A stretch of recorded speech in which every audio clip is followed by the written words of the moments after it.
The biggest project for the bid and for the Out and About group is around wayfinding signage.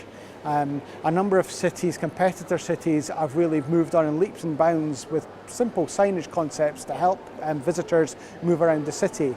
And what Aberdeen Inspired is taking the lead in is to trying to come up with a package of signage that will help people move around the city.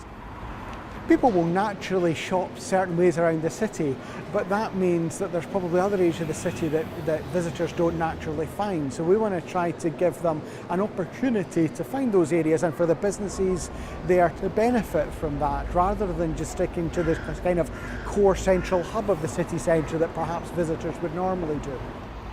It's a project that will last 3 years, 4 years, possibly even longer. But will be the biggest project that the bids will actually tackle, but hopefully it'll have one of the biggest impacts as well.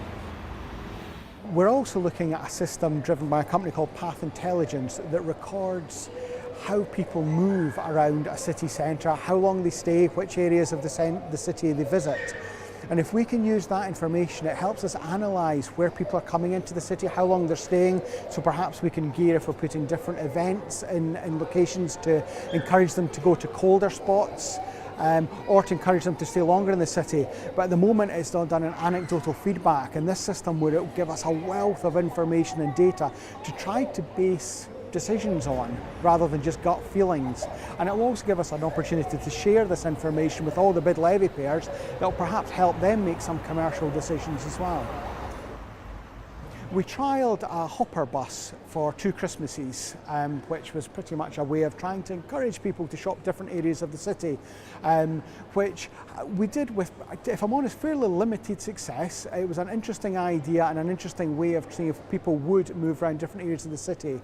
When we have looked back at it, probably upon reflection, it isn't worth continuing, but it was definitely worth an exercise to see if we could encourage people to move around the city, particularly in the winter when the weather wasn't particularly good.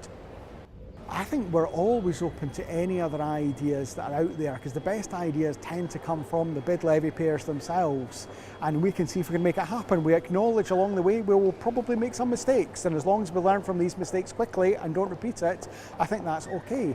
But it's part of our goal to try to use as many initiatives as we can to make a difference within the city. So one thing I would probably suggest is if anybody does have good ideas or suggestions, please feed them back in. It's almost part of what we're there to actually do, and we can maybe make that happen. The ambassadors that we're looking to put in place around the city is another initiative, albeit perhaps starting a fairly small scale, where we're looking to have people dedicated to try to help visitors find their way around the city, give them information, perhaps even tell them about the history or any other information that visitors want to know. And at the moment there is probably a gap there that we really don't have anybody to support, particularly visitors from further afield. So we're looking to try to introduce ambassadors that should actually help that. The partnerships that the bids are involved in are critical. Taking the sort of out and about signage as an idea, we intend to take the lead on it, but it cannot be done without other stakeholders, whether that's the City Council or other parties. But what the Aberdeen Inspired will do will give us a vehicle to actually instigate some of these projects that others wouldn't do if we weren't there. But it will take involvement and participation from a number of groups within the city to really make it a success.